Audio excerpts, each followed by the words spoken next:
Ciao a tutti e benvenuti in questo nuovo format sul canale, nuovo non per YouTube perché di podcast ormai se ne vedono dappertutto, nuovo per me e nuovo per il nuovo studio e appunto per questa prima puntata volevo una persona che ha visto nascere questo posto e che, come si dice in Toscana, qua dentro ci ha anche dato il cencio, ovvero ci ha passato il mocio che mi ha aiutato a costruirlo e nella sua realizzazione. Quindi diamo il benvenuto a pilota della Supersport 300 nel mondiale Superbike, Mirko Gennai. Ciao a tutti, ciao popolo di YouTube.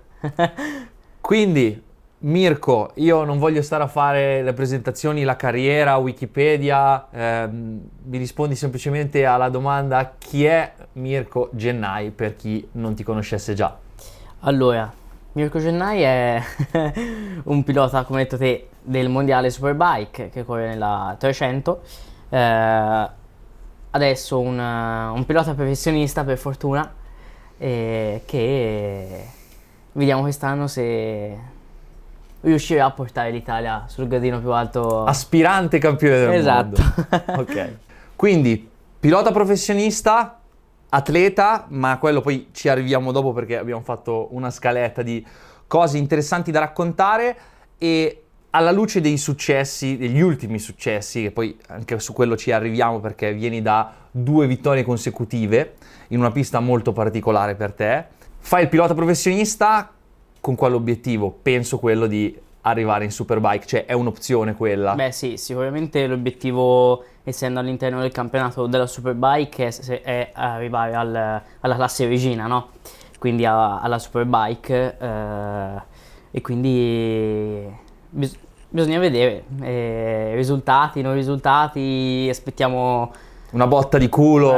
Ogni tanto ci vuole.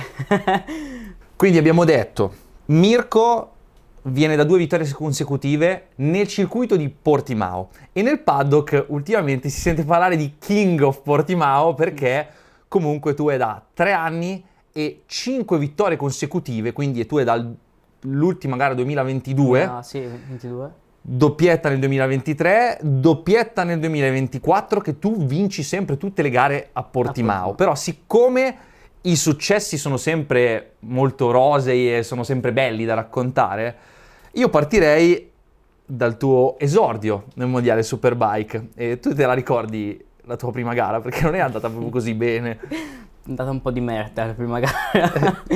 Cioè? Ci siamo presentati a Jerez nel 2020, unica pista tra l'altro del mondiale che io conoscevo prima di fare il mondiale. Pensa te! Quindi, esatto, e che non mi sono classificato. Perché 4 anni fa, 5 anni, nel 2020 insomma, c'era la Last Chance Race, che era questa sorta di garetta che prendevano i primi 4 che arrivavano in questa garetta e li schieravano in fondo alla griglia della reale gara. Quindi c'era una finale principale. Sì, era tipo una qualifica di quelli rimasti fuori. Esatto. E quindi la prima gara di Jerez nel 2020 non mi son classificato e mi vergognavo.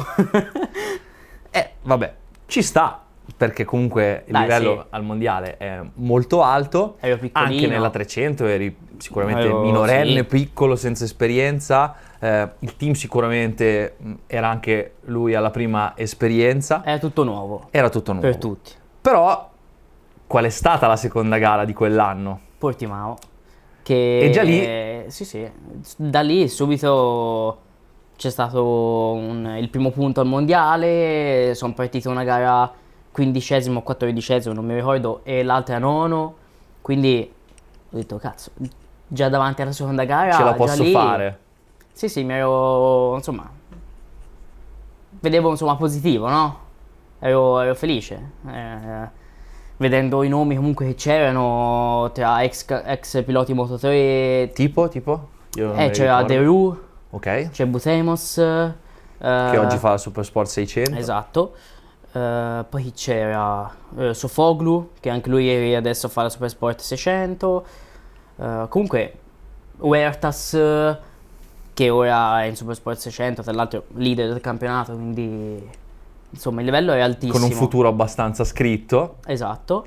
E insomma, quell'anno lì ho preso certe bastonate da tutti che me le ricordo.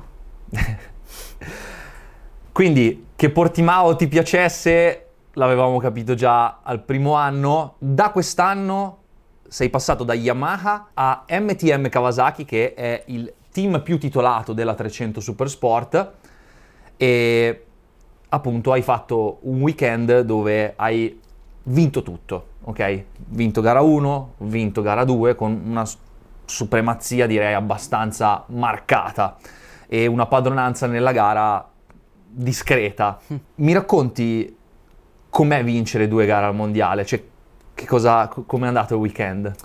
Allora, già dal giovedì, partiamo dal fatto che Portimao è una pista che, cioè, secondo me è la più bella per ora che ho mai provato.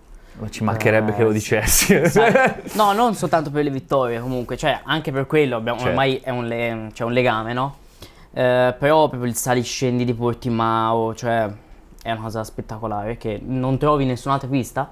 Beh, tu abiti vicino a Mugello, che è un'altra pista che di saliscendi certo, però diciamo ha delle percentuali di pendenza Portimao che è vero. Fa paura. E niente, fino da giovedì ho detto al mio capotecnico Nicolas, ho detto cazzo, però ho fatto 2 vittorie. Che tra l'altro scusa, ti interrompo, è una persona che ti sei portato dietro. in MTM. Sì. Okay. Abbiamo fatto tutti gli anni insieme con Yamaha e poi me lo sono portato dietro in MTM, che tra l'altro è passato a fare il capotecnico sia per me e il mio compagno di squadra Loris. Ok. E fino al giovedì ho detto cazzo, non posso stoppare, e lui fa zitto, non dirlo neanche, e io ho detto no, cioè hai capito, no? Non posso stoppare le vittorie consecutive che ho fatto a Portimao. Lui fa stai zitto, non devi dirlo per scaramanzia, stiamo zitti. Allora non ho detto niente. Però fin dall'FP1 Super Pole siamo sempre stati davanti, io e il mio compagno di squadra, primo o secondo, lui primo, mannaggia lui. Però insomma siamo sempre stati competitivi subito e poi partire comunque in gara davanti fin da subito e cercare di imporre il nostro ritmo. Tra l'altro in gara 1 il mio compagno di squadra con altri 2 piloti erano scappati via, avevano preso 1,5 secondi da me, perché mi ero addormentato. Intoppato avevo fatto una partenza insomma un po' così, e loro invece sono partiti subito dalla prima curva a cannone, quindi hanno preso il piccolo gap che all'inizio è difficile riprenderlo. Sì, hai sofferto per andare a prendere. Siamo tutti lì, quindi che passi, controsorpassi, tutti vogliono andare davanti e tirare e cercare di riprenderli, ma non avevano il passo, e cercavano in tutti i modi di andarmi davanti, e quindi mi facevano perdere ancora più terreno da loro. Che tra l'altro nella gestione della gara quella è una cosa importante, nel senso, se il gruppo va via pulito è una cosa, se vi date fastidio quelli davanti non li riprendi più dopo. Poi sono riuscito a mettermi davanti del secondo gruppo, in 3 curve li ho staccati, sono stato 2 o 3 giri a 1,5 secondi fisso lì, in mezzo fra il primo e il secondo gruppo, quindi dicevo ce la farò, non lo so, perché io stavo spingendo al massimo, infatti i tempi venivano giù forti, erano più forti della Super Pole, da solo, senza scie, quindi stavo dando proprio il 110%, e per fortuna per bravura, dai, un minimo, cioè, si può dire, certo. un minimo, li ho ripresi e dopo abbiamo fatto la gara in 4 o in 5, non mi ricordo. E l'ultimo giro mi sono messo davanti, ho spinto, ho pregato che li staccassi. Comunque ogni anno Portimao, no? Nella 300 le gare sono sempre molto combattute in gruppo, però alla fine sul traguardo ci arrivi sempre primo tu. C'è un segreto in questa cosa a Portimao? Allora, a Portimao, no, non lo diciamo, che se il prossimo anno magari esatto, a fare la 300, spero di no. Esatto, anche il tuo futuro, adesso poi ci arriviamo nel discorso. No, vabbè, lo dico senza problemi, dai. Diciamo che a Portimao io ho un buon feeling, soprattutto in 2 parti in cui il pilota magari che è dietro di me può attaccarmi, io sono molto forte. Quindi magari esco molto forte da quella curva lì e loro nel pezzo di rettilineo che c'è dopo non riescono a passarmi perché, non so, riesco a uscire più forte di loro. Ok. Insomma, e quindi in quei 2 punti che sono fondamentali per l'ultimo giro, io ho Qualcosa in più. ho qualcosa in più, ecco. Ok. Poi essendo forte comunque nelle frenate, e poi all'ultimo giro ho chiuso tutte le porte possibili e immaginabili, e quindi ho fatto sia questo in gara 1 sia in gara 2. Ho fatto stessa identica tattica e per fortuna è Doppio riuscita. successo. Doppio. Hai detto una cosa bella, frenate. Nel mondo amatoriale c'è questa cosa che la 300, o comunque le moto piccole, bisogna frenare poco, lasciarle scorrere. Io ti ho sempre, essendo il tuo coach, diciamo, negli anni passati, ti ho sempre spiegato il contrario, no? Che bisogna frenare di brutto e che bisogna mettere la moto di traverso, fermarsi e partire. E tu, in effetti, negli anni sei sempre stato quello sempre di traverso e lo sei ancora. Quindi io mi chiedo, essendo nel gruppo e vedendo gli altri guidare e guidando in maniera completamente diversa rispetto agli altri, è vero questa cosa che a 300 bisogna guidarla per forza pulita o la frenata è importante anche lì?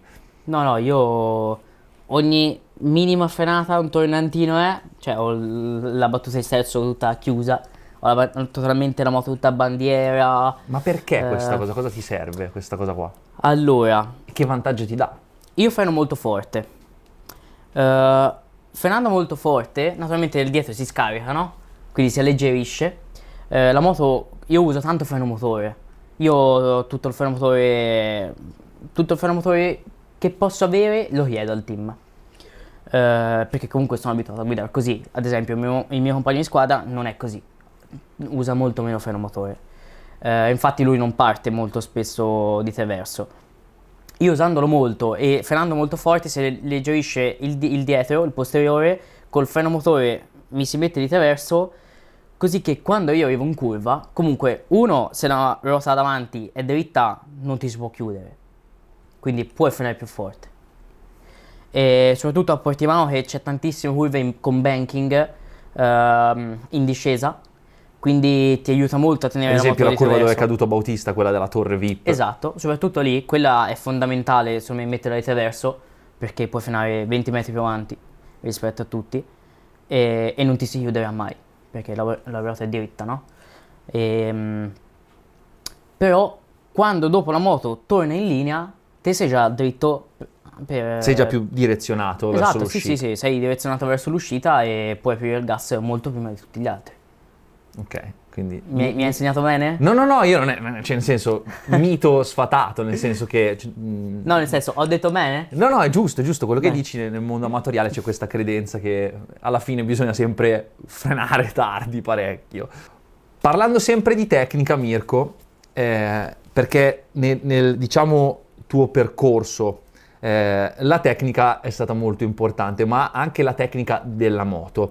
Se ti ricordi, a Barcellona io ti dissi che secondo me ci mancava qualcosa a livello di posizionamento in sella e che eri un po' lontano dai comandi perché i piloti più piccoli hanno il vantaggio del peso, però se non sono nella posizione corretta, avendo le leve corte, se non arrivano bene i comandi, fanno fatica a guidare. E quindi fra la gara di Barcellona e la gara di Portimao 2022, con Calato, che è quell'azienda con la quale stiamo sviluppando delle pedane, ti avevamo fatto delle pedane prototipo da provare a Portimao. E che cos'era successo quella gara lì? Tra l'altro, idea venuta da te. Sì, idea è stata una mia idea. È ok? successo che... Poi col team grazie a Calato, abbiamo prodotto queste pedane e come è abbiamo andata? montate e da subito, insomma, è uscita la prima vittoria, no? Perché tu arriviamo subito alla fine. non avevi mai ancora vinto. Esatto, no, sempre podi, secondo, terzo e poi a Portimao l'ultima gara del campionato. E mi ricordo che ti mi hai detto, hai l'ultima possibilità, che tra l'altro all'inizio di gara sembrava sfuggita. Sì, esatto.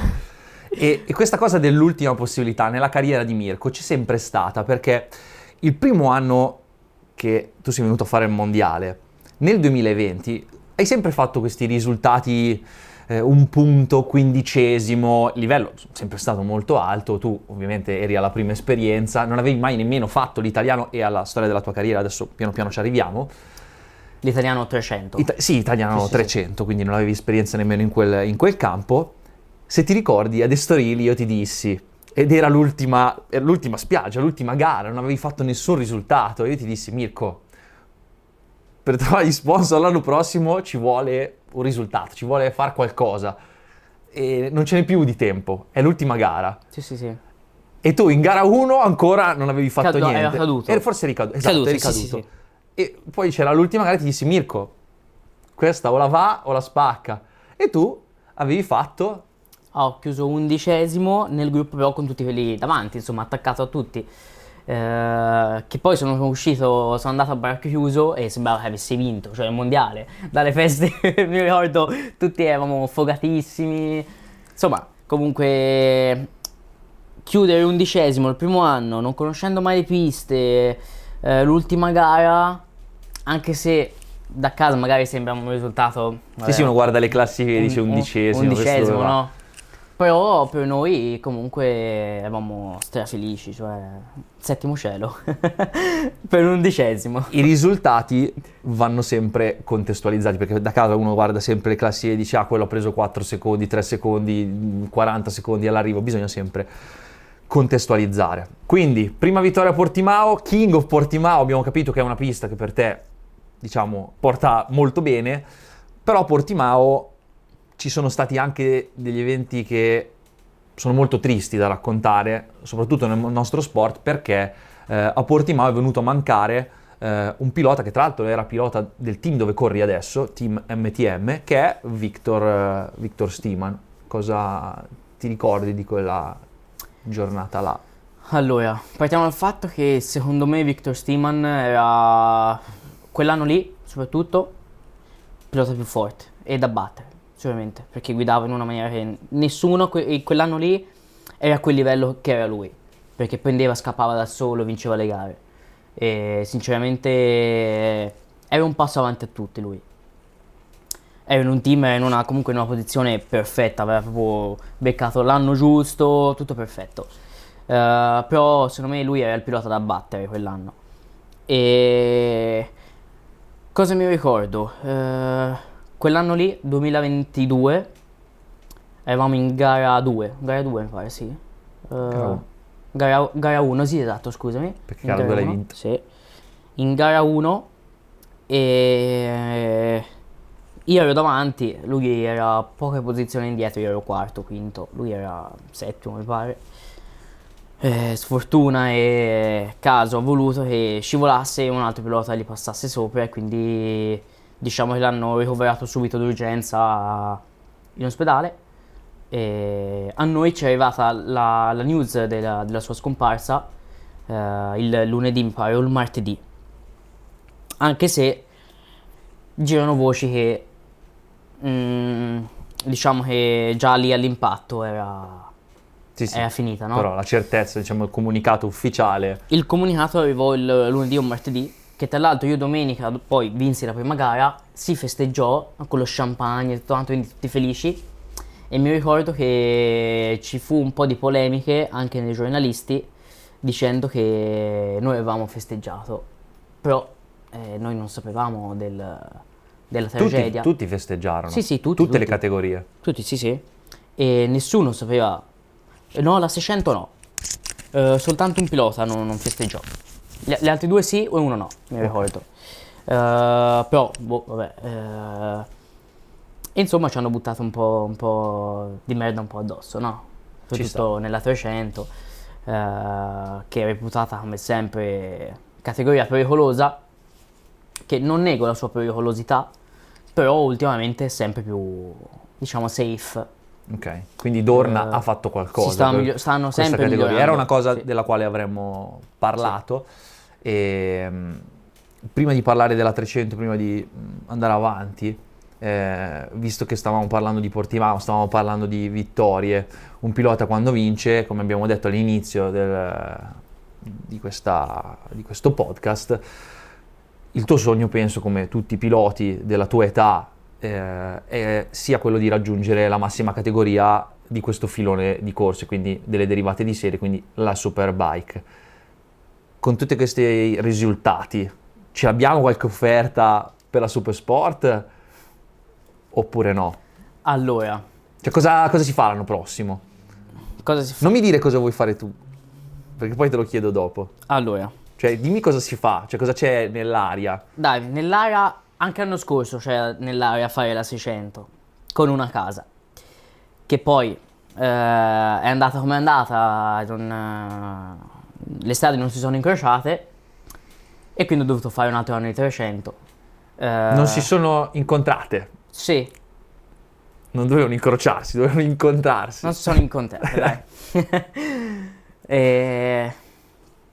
E niente, poi quest'anno, diciamo, con Kawasaki, nuovo anno, nuova moto, nuovo team, quindi tutto da scoprire. Stiamo facendo risultati nuovamente, quindi siamo sempre e di nuovo competitivi. Una riconferma, no?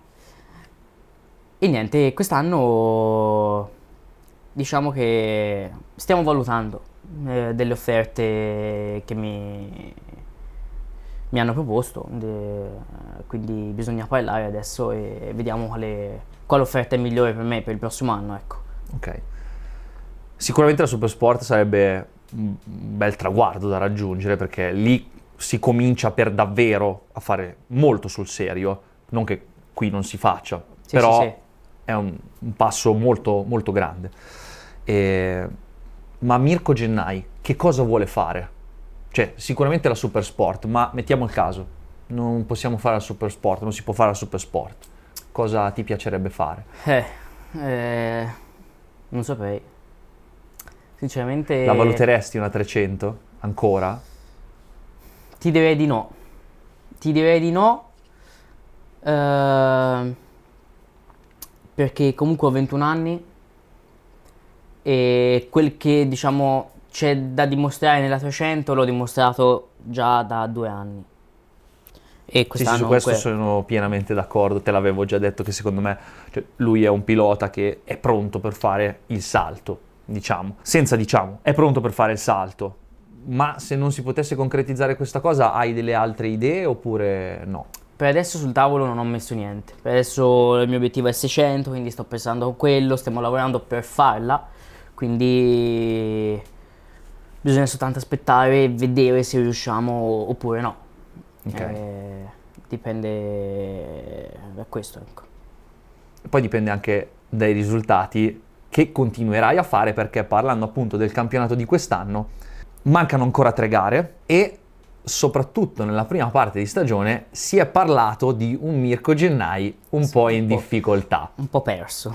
Un po' perso, un po' non è più lo stesso, è andato lì dove vincevano tutti e non sta vincendo. In realtà poi hai smentito completamente con Portimao questa cosa e anche prima da Most. C'è sempre una cosa tecnica in questo oppure no? Sì, sì. Ci sono cose tecniche. Comunque siamo sempre stati competitivi, anche fin dalla prima gara. Perché siamo entrati in F+1 dopo 4 giri, ho fatto il record della pista e mi ricordo benissimo, sono uscito. Però non dare per scontato a chi ci ascolta, sono entrato in F+1 dove? Contestualizza. A Barcellona, alla prima gara, Alla prima gara, sì, dopo... al primo turno sì, della stagione con la moto nuova E dopo 4-5 giri ho fatto il record della pista. di Barcellona. Sì, abbassandolo poi di 4-5 decimi, quindi neanche poco, no? E infatti uscii, mi ricordo benissimo, e dissi, ma mi sembra strano, ho girato 54 e qualcosa. Ho detto, ma quant'è il record? Gli ho chiesto a una persona del mio team e lui mi fa, il tuo? Ho fatto, che senso il mio? Perché io mi vedevo dal tabellone, perché alla fine dei box di Barcellona c'è la torre col tabellone. Quella che Spargarò ha sbagliato a leggere, festeggiando un giro Sì, prima. esatto. A volta Catalogna. Esatto, sì. E vedevo uno Gen, quindi Gennai. Mi sembrava strano. Sono uscito e gli ho detto, ma qual è il record, scusa? E lui mi fa, il tuo. Il mio. Ma sto passeggiando, gli ho detto. Fa, no, il tuo. E ho fatto, non è possibile. No, io intendo proprio il record della pista, non il mio record, il record della pista. E lui fa, Mirko, è il tuo. E io ho detto, ti giuro che io sto passeggiando, non so come ho fatto a fare il record. Infatti, se si va a vedere il video, ho fatto quel giro lì, in cui ho fatto il record, il giro dopo, che io stavo tirando, ero almeno a 6 decimi dal record. Ma non hai chiuso il giro. Ma non ho chiuso il giro perché ho trovato un pilota nel mezzo, e infatti sono uscito. Però ero a meno 6 dal record. Quindi ero proprio, boh, non so che pianeti si sono allineati quel turno lì, ma non mi sembrava proprio di spingere. Quindi diciamo, fin dall'F1 della prima gara del campionato sono stato comunque competitivo. E dicevo, e poi abbiamo trovato delle complicanze comunque tecniche durante la prima parte di stagione. Posso chiederti cosa? Allora, sicuramente una grande mano mi hanno dato un grande vantaggio. È stato produrre da calato delle pedane su misura. Quindi si è ripresentata questa cosa ancora. Si è ripresentata un po' tardi, ma si è ripresentata. Ok. E quindi ho fatto la prima parte di stagione senza, quindi per me era una nave, no? Stavo tutto lungo così, perché comunque anche la Kawasaki è più grande della Yamaha, con poi una posizione in sella diversa, quindi già mi dovevo abituare alla moto. In più, essendo più grande e io essendo piccolo, con le leve corte, infatti facevo tanta fatica nei cambi di direzione, nelle frenate, perché non mi reggevo bene, e questa cosa sono riuscito insomma a farla soltanto a metà stagione purtroppo. E quindi per questo abbiamo avuto dei problemi a inizio anno, che comunque adesso sono risolti, speriamo. Dicevo, Che non ne escano altri. Chiaro. Hai detto, io sono piccolo. Qual è il tuo nickname? Allora, il nickname, ti dico anche la storia, dai. Certo, è quello che volevo sapere. Il mio nickname... O meglio, che al le popolo persone devono sapere. Allora, il mio nickname mi è stato dato da Michael Hill, che è il presentatore della Superbike live all'interno del Paddock Show. Mi è stato dato perché ero piccolo, ero il più piccolo, cioè tuttora sono il più piccolo di dimensioni, diciamo, di altezza del campionato, e da lì, dal primo anno mi ha cominciato a chiamare Little Man, che vuol dire insomma piccolo uomo. Piccolo uomo. E da lì mi è piaciuto e l'ho messo ovunque, no? Come nome sul culo della tuta, sui social, ormai sono diventato Little Man. Ok, tra l'altro c'hai anche una specie di mascotte, giusto? Sì, che è un ognomo da giardino, che ogni volta... Lui c'è sempre. Durante il weekend di gara è sempre lì sull'angolino del capotecnico che guarda il box. Vigila sulle tue performance. Sì. È come, sì. È come la nuvola di Fantozzi, soltanto è un portafortuna. Ok, no, la nuvola di Fantozzi era il contrario. È il contrario, sì, tanto quella è fortuna. Comunque, tornando al discorso campionato, difficoltà nella prima parte di stagione, wow nella seconda, insomma, diciamo nel proseguire. Tu sei andato in Kawasaki, sei nel team che ha vinto più titoli mondiali nella categoria e non ci sei andato per andare a mangiare gelato, ci sei andato perché vuoi vincere il mondiale. Esatto. Il weekend di Portimao ti sei messo in tasca 50 punti, adesso sei a meno 40, sei un po' lontano, ma nemmeno troppo lontano. E nella 300 non è mai troppo lontano, perché ecco, è sempre un... Hai risposto a quello che ti volevo chiedere, mi hai risposto con un'affermazione, nel senso con la tua sicurezza nel dire sono lontano ma non troppo. Ci credi ancora nel titolo oppure no? Allora, devo dirti, la gara scorsa, Most, che anche lì sono stati competitivissimi, molta sfortuna lì, moltissima. Sfortunato perché, magari chi non lo sa, a Most Mirko è caduto perché è stato falciato malamente in una caduta di gruppo, eri completamente incolpevole in tutto ciò. Sì. Ti dico la verità, dopo Most, che è andata male, tra virgolette, ho fatto un quarto posto in volata e una caduta, e naturalmente i primi hanno fatto primo e secondo, quindi proprio quando io sono caduto peggio di così non poteva andare, e lì ho detto cazzo, ero tipo 80 punti, sì, 80 mi sembra. Ho detto, sono tanti 80, mancano 4 gare, poi sono doppie, sono 8, però siamo a metà stagione, me ne mancano 80 di già. Non ti dico che è chiuso matematicamente, però è dura, 80 punti, cioè è lontana la vetta. Però a Portimao il leader ha fatto 2-0, io ho fatto 2 vittorie e ne ho ripresi 40 di punti. Perché poi il mio compagno di squadra dopo è passato primo, perché ha fatto secondo dietro di me, quindi ora lui è il leader, il mio compagno di squadra, quindi ora ci sarà anche La lotta interna. No dai, li voglio bene, a Loris sembrava un ragazzo, è giovane, molto forte, però io al mio team gli ho detto, se l'ultima gara siamo io e lui a giocarsela, uno dei due va nei campi. Ok. Gli ho detto, gara a gara. O ghiaia o gloria. Esatto. Ghiaia o gloria. Speriamo di no, speriamo di arrivare a fine stagione che io sono primo senza problema. Beh, sicuramente non puoi, penso che tu non ti possa fare troppi conti e No, tu debba no. pensare a... Io adesso penso non ho niente da perdere, 40 punti, devo vincere tutte. Punto. Esatto. Come tutti penseranno la stessa cosa, Certo. Quindi Poi sì. alla fine il gradino del podio, quello più in alto, quello un po' più bello, dove si vede bene dall'alto, è uno solo. Esatto, E sì. tutti vogliono salire sempre su quello lì. Sì, fai secondo o terzo, sì, sei contento, ma cioè, Chiaro. sei secondo e terzo. Esatto. Quindi titolo mondiale 300, categoria che farà un altro anno, quindi 2025, e poi verrà tolta, verrà eliminata, quindi sparirà la 300. Cosa ne pensi di questa cosa? Cosa ne pensi del fatto che ci sarà questa nuova categoria, che non ci sarà più la 300 a fare la entry class della Superbike, ci sarà questa nuova Sport Bike che è composta da tutte le moto della categoria, diciamo, Twins e non, perché saranno anche di altri numero di cilindri, quindi Aprilia RS660, Yamaha R7, la nuova Suzuki, la Daytona 660, queste moto qua che si aggireranno a una potenza intorno ai 100 cavalli. Cosa ne pensi di questo passaggio nell'evoluzione della Superbike? Allora, penso che sarebbe arrivato questo momento della 300, perché secondo me ci hanno calcato un po' troppo la mano negativamente sopra la 300, tutti, sinceramente tutti, quindi il momento... Tutti, tanti. Sì, non tanti, tutti. dai, non tutti, esatto. Poi diciamo le cose esatte. Tanti, non tutti, però questo momento penso che sarebbe arrivato prima o poi.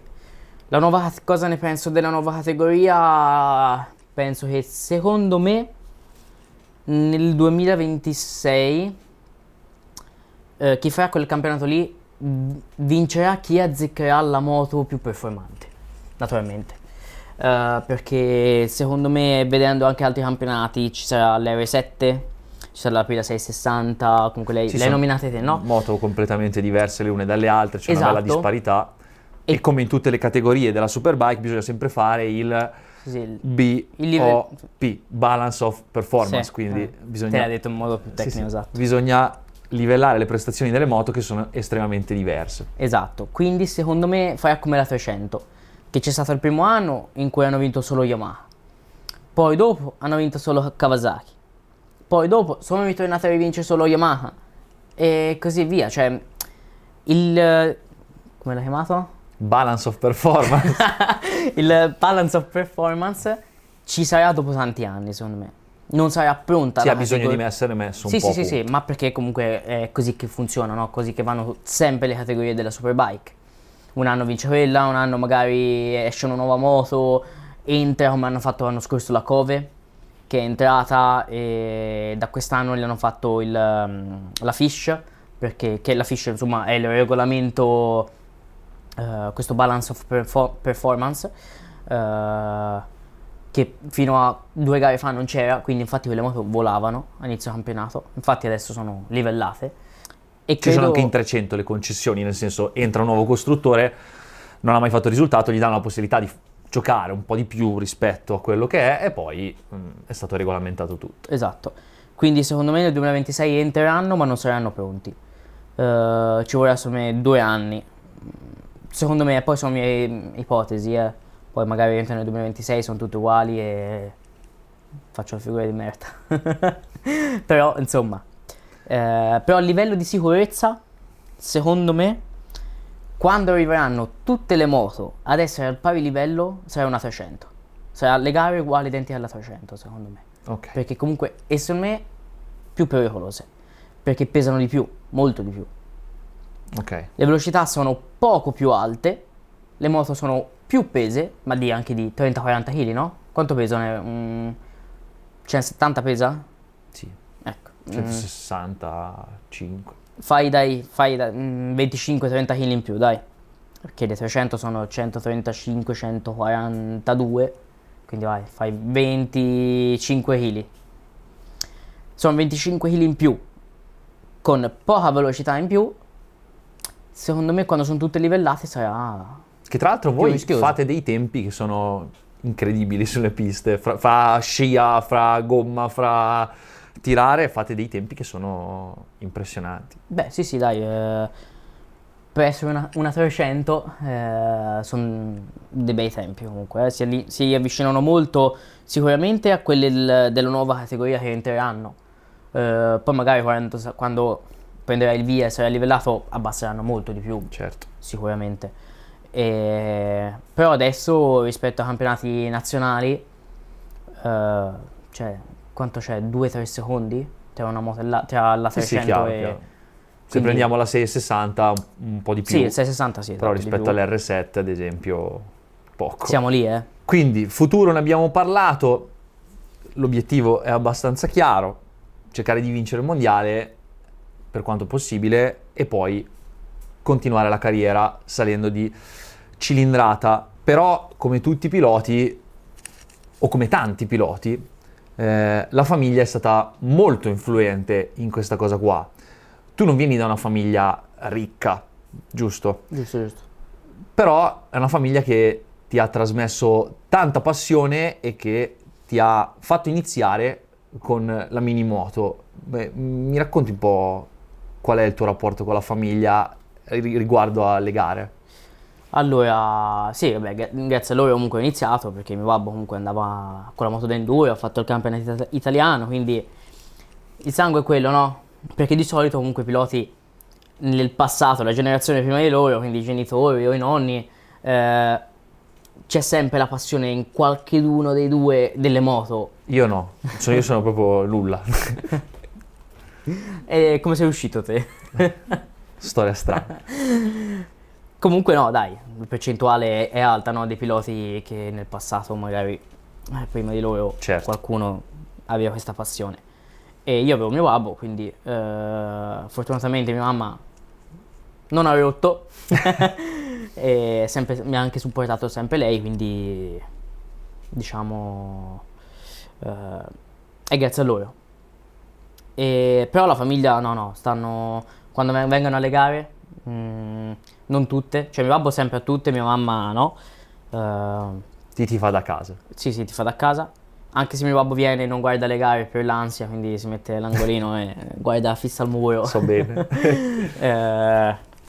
Però è lì. Per fortuna ho dei genitori che quando vengono non sono assillanti. Vengono, stanno nel suo, entrano poco nel box, non mettono mai bocca con il team. Invece nella storia, comunque nella mia carriera prima, quando ero più piccolo, ho visto tanti genitori che invece sono il problema dei figli.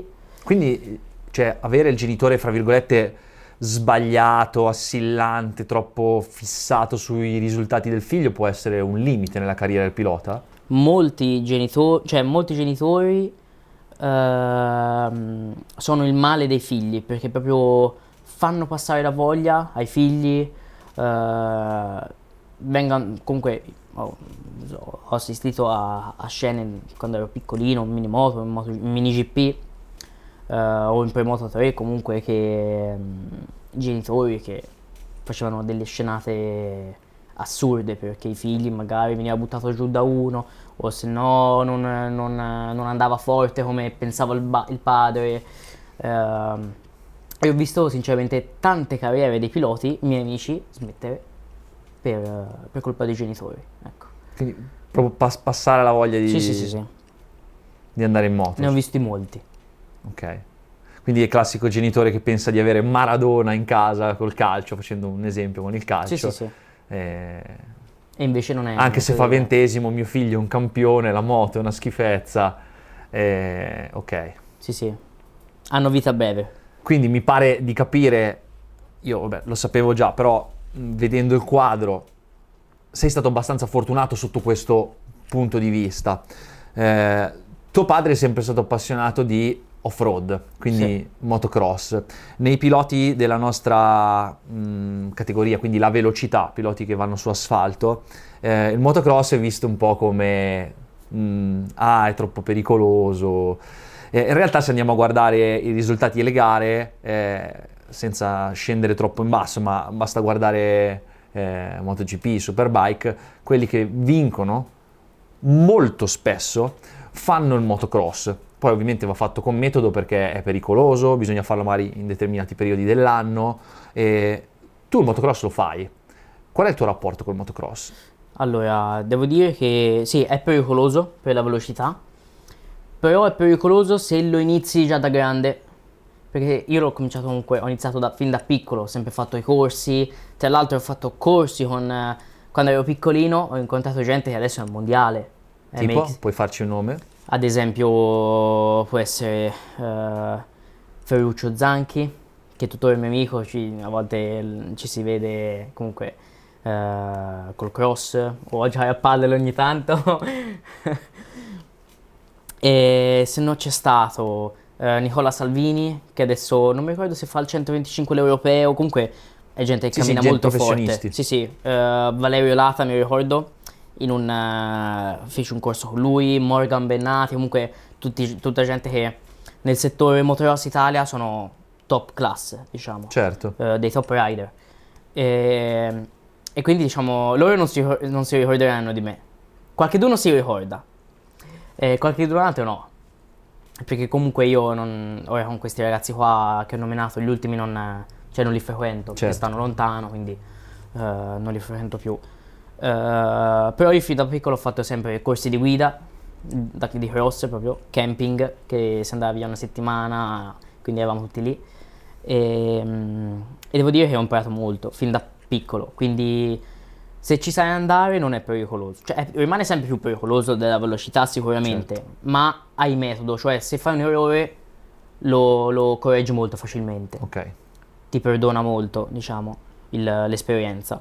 E invece i ragazzi che iniziano adesso, li vedi, sono veramente impanicati, non sanno cosa fare, ed è lì che si fanno male, tanti.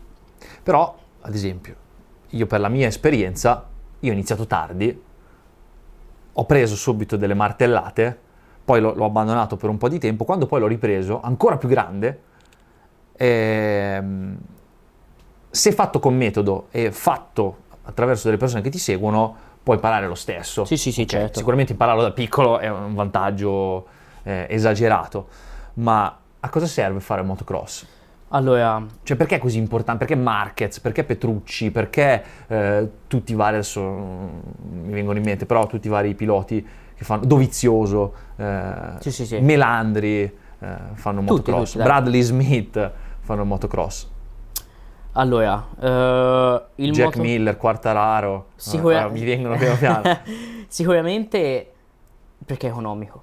Cioè, una giornata di pista, dai, ti costa 80 euro. Però non penso che un Quartararo abbia problemi economici, nel senso... No. A livello mio mi alleno col cross perché almeno con 80 euro mi alleno. Al lato economico, tra l'altro, adesso ci arriviamo anche a quello. Però ti allena, secondo me è il migliore allenamento che ci sia. Fisicamente ti spacca. I piloti di velocità hanno tanti problemi con la sindrome compartimentale, no? Io per fortuna non ho mai sofferto, perché facendo fin da piccolo, comunque col cross, andando molto spesso, il cross gli avambracci te li allena in una maniera che in palestra non farei mai, perché lo alleni molto male l'avambraccio.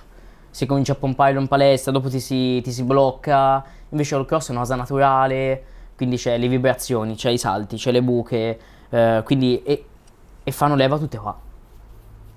Quindi le prendi tutte sulle mani, no? Certo. Quindi allenamento fisico numero 1. Poi, cioè, se fai 25 minuti di mancia di cross, è La come moto da fare, velocità la cioè, spacchi.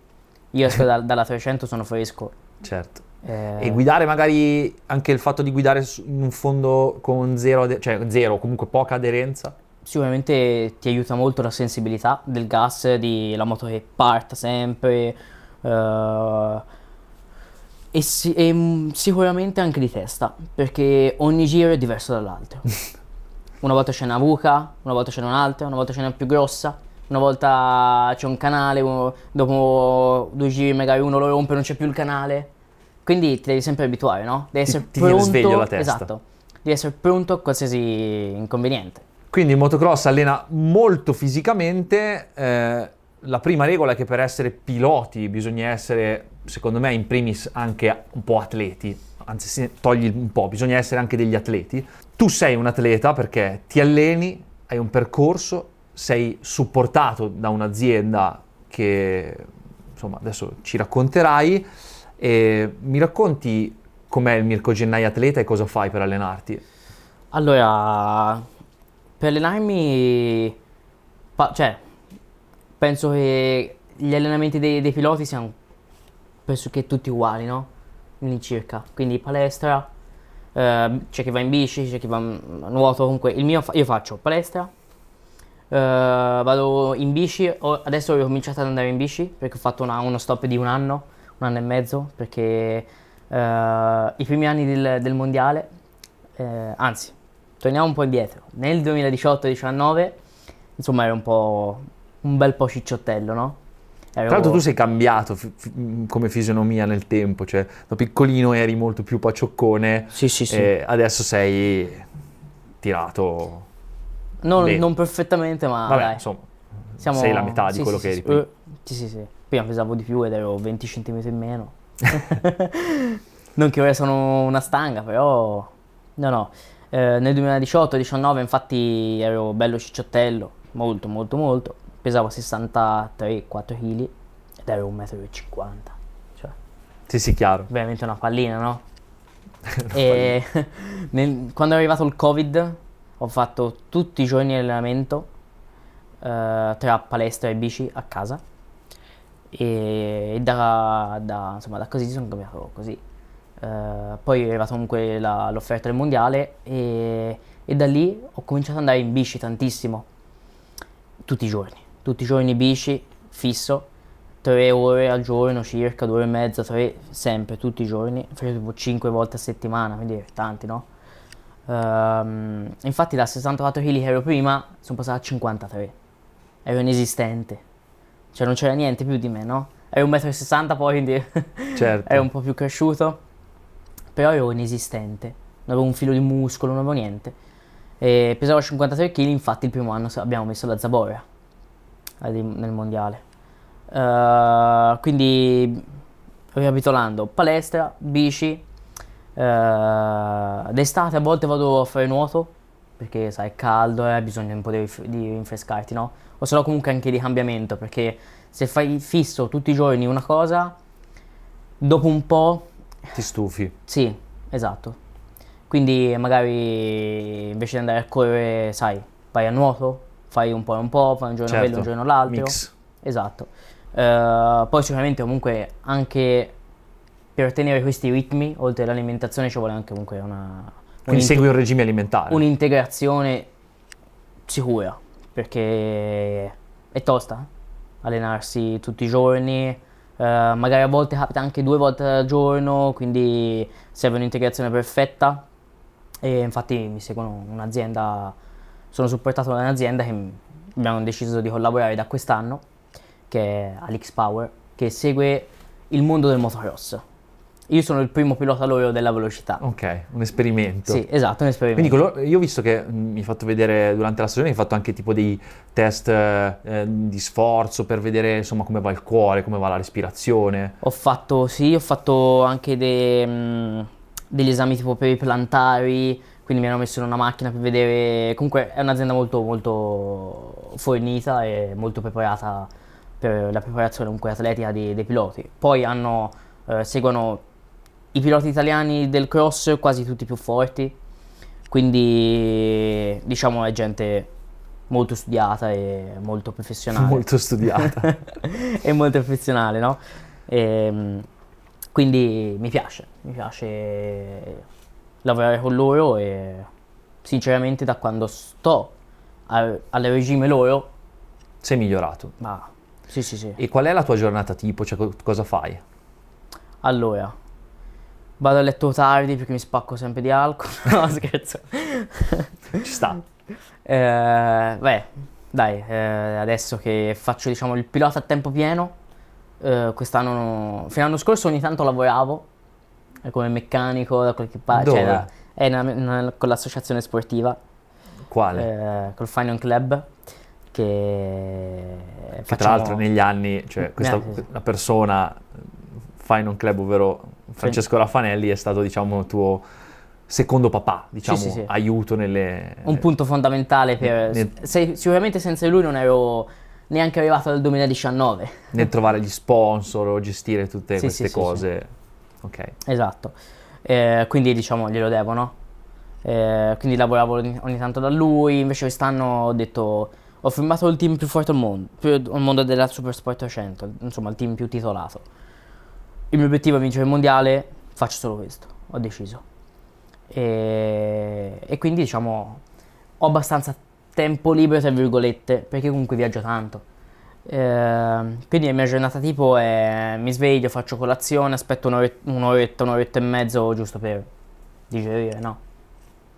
Poi si tira a bagno e poi o vado a correre o vado in palestra o vado in bici, comunque tutte le cose che ti ho detto prima.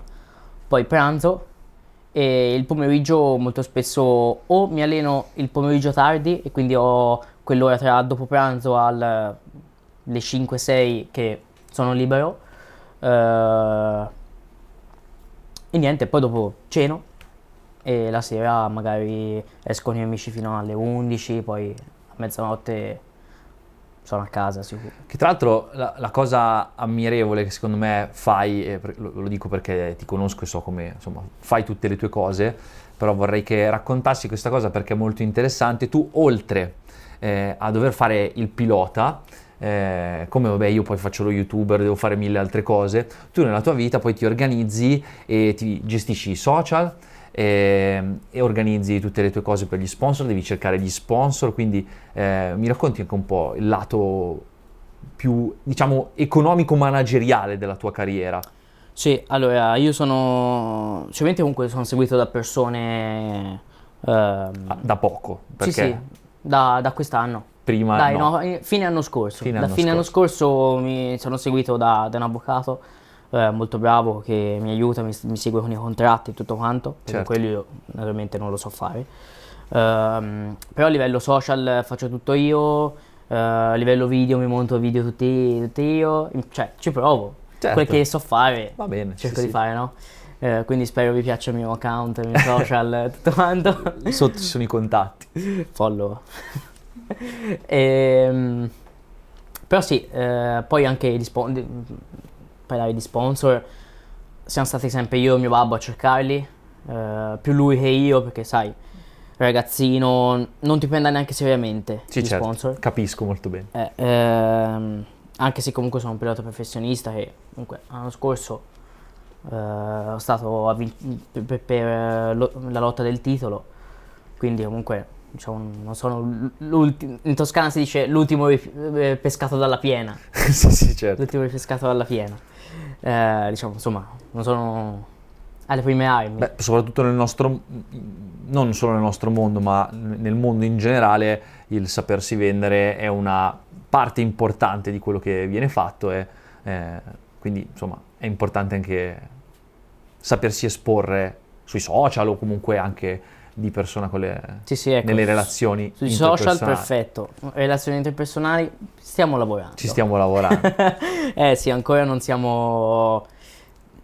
Diciamo che non so relazionarmi perfettamente con uno sponsor. Cioè, sì, lo so fare, ma devo migliorare molto ancora. Beh, hai 21 anni, Sì, sì, sì, certo. sei molto giovane e avrai tempo per imparare. Infatti mi segnerai te. No, no, hai preso la persona sbagliata. Tra l'altro prima nel raccontare del discorso allenamento hai detto poi è arrivata l'offerta del mondiale. Tra l'altro tu sei approdato al mondiale Supersport 300 in una maniera un po' simpatica, no? Mi racconti quel giorno in cui io ti feci la proposta? Allora, era 2019? O era già 2000? No, era già 2020. 2020. Era già il 2020. Ero al Mugellino ad allenarmi col motard, col motardino anzi. E beccai te. Ci si allenò Hai preso insieme. paga, Sì. Sarebbe piaciuto. avevi anche il rapporto sbagliato. Ma anche per porto sbagliato ho dato paga. Stavo passeggiando, dai. Stavo giocando con te. Va bene? Ok. Stavo giochicchiando. Non volevo... Cancella il video. Scherzo, dai. Ci siamo allenati tutto il giorno insieme. Poi mi fa ma te per il prossimo anno, mese e mese, ho fatto, guarda, non lo so, per adesso sono a casa. Cioè, non avevo possibilità di fare il 2020, insomma, la stagione.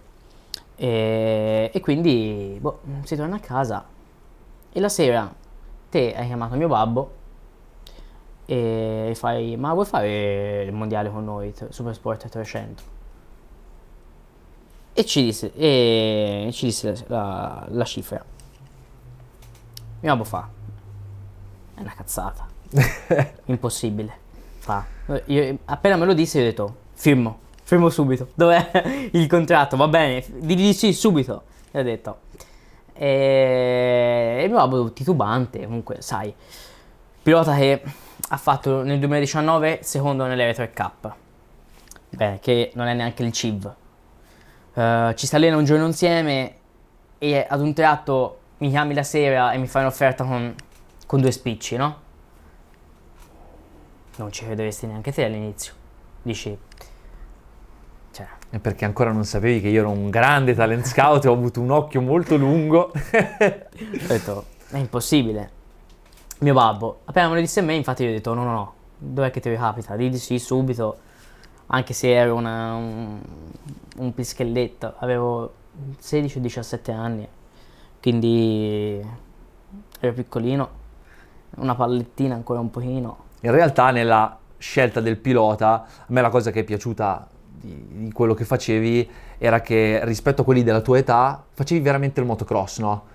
E infatti se ti ricordi, prima di conoscerci quel giorno lì ci eravamo visti magari anche a Polcanto Sì. a girare con la moto da cross, e secondo me uno che fa il cross e soprattutto per come, cioè, anche per l'attitude, perché soprattutto quando i piloti sono giovani è molto importante che abbiano l'attitude giusta, nel senso disposizione al sacrificio, voglia di fare, non pensare che io sono campione, mi deve essere dato tutto per scontato, e tu nella tua carriera fino ad adesso ti sei sempre fatto un bel mazzo e adesso stai cominciando a raccogliere un po' i frutti. Tra l'altro, tornando ancora più indietro nella tua carriera, prima ancora di fare il mondiale Supersport 300, tu sei stato talento azzurro e hai fatto le selezioni per quella, diciamo che per i ragazzini è un sogno incredibile, la Red Bull Rookies Cup.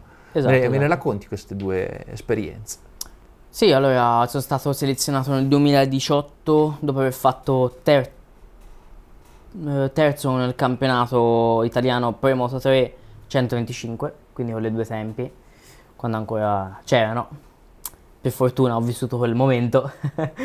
E sono stato selezionato come talento azzurro e niente, fine di quell'anno lì mi hanno portato a fare la Red Bull Rookies Cup. Cioè le selezioni? Le selezioni, sì, le selezioni, scusami. E c'era un nome molto importante quell'anno lì, Pedro Acosta, che ho girato insieme a lui e cioè, cosa devo dire? Cioè, sembrava noi a zappare nelle vigne e lui a fare già il pilota, cioè, Quindi c'è una differenza incredibile. paurosa. Dette, sembrava 2 secondi e mezzo a quello al secondo, ma poi, cioè, come guidava. Arrivava, ci davano, non mi ricordo che moto fossero, ma erano delle 2,50, 4 tempi, con le gomme stradali, gonfiate tipo a 10 bar, durissime erano. Apposta per vedere come uno se la cavava in situazioni comunque Difficili. difficili. Oh, ti giuro, non tenevano, le gomme non tenevano punto. Come piegavi, wow, andavi giù. E mi ricordo Pedro, arrivava, papà scalava tutto di traverso, ma cioè, è il 2004, quindi nel 2018 aveva 14 anni. Un ragazzino. Un ragazzino. Arrivava tutto di traverso, entrava, spalancava, usciva.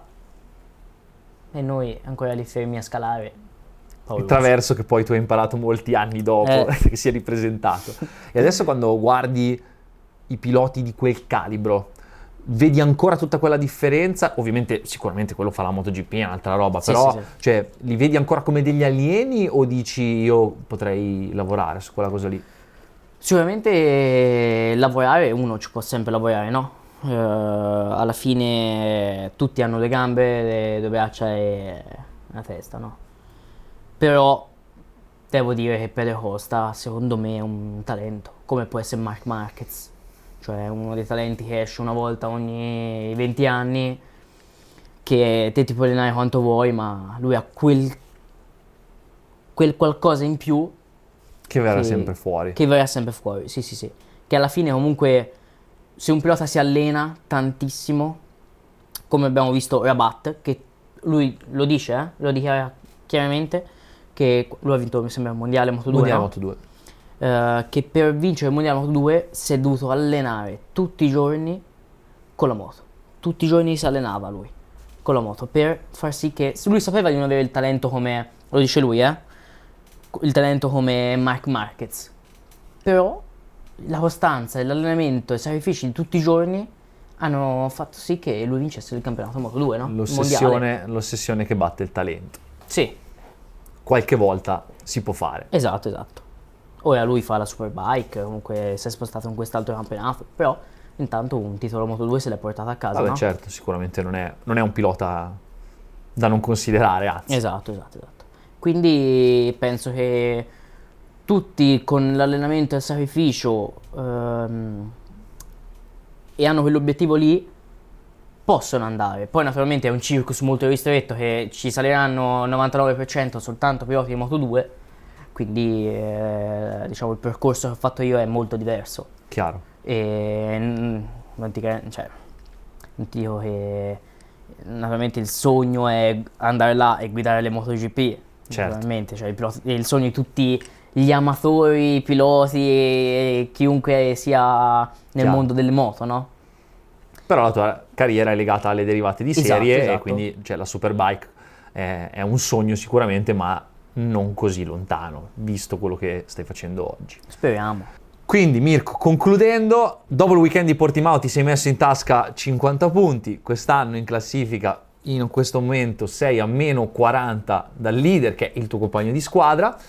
Io ti auguro, e sai, vai, tanto ci sentiremo e ti seguirò, ti auguro di vincere tutte le gare che potrai e di poterti giocare il titolo. Spero che il podcast vi sia piaciuto, spero che sia stato interessante ascoltare il parere di un pilota molto forte, con un futuro roseo davanti a lui e che comunque si è fatto un mazzo tanto per arrivarci.